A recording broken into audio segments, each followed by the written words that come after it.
Weather's been so bad in practice that in fact on some days the sidecars were the fastest machines on the Isle of Man TT circuit. Will we see a sub 20 minute sidecar lap? Well, that remains to be seen as Dave Molyneux and Colin Hardman get away from the line. Colin Hardman had a car accident this morning, a road accident on his way to the circuit. His hand has swollen up like a balloon. There has to be a question mark over the result. So the race is underway. This is Braddon Bridge. We're about a mile into it now. It's all come up to temperature. We look down from the air on Molly at Union Mills. Here is Dave Molyneux. And we're starting to get a picture as they approach. That's Molly and Colin Hardman over the jump. That must have really hurt Colin Hardman. Moving up through the leaderboard, this is the gooseneck coming out of Ramsey. This is number 1 and number 2, and it is quite clear that Dave Molyneux simply hasn't got the power at his disposal. Just look at the speed of the number 2 outfit.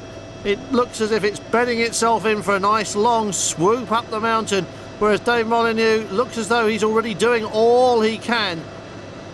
We haven't seen Fisher pass yet, but this is the real test of speed, and if Molly's been playing with jets on that outfit, then there it is, just swoops past. Here's Dave Molyneux, Colin Hardman going over the tram lines, and you can see him actually favouring one hand if you look. Dave Molyneux and Colin Hardman on the start line. He hurt his hand in a road accident, Colin Hardman, on Saturday morning. It still looks like a rotten mango. How he got round on Saturday afternoon, I will never know. Has to be, pardon the pun, a handicap for them. Dave Molyneux here said that he thought he was slightly down on power compared to Fisher. Molly's already out at Glen Helen, coming out of Glen Helen up towards Sarah's cottage. You'll see that on a map of the TT course. We're riding well in front of them on the road. Here is Dave Molyneux, and look at this. You can see the class of gap there is now. Looking down at Ramsey hairpin, you can see it again there. Fisher and Long have really caught up.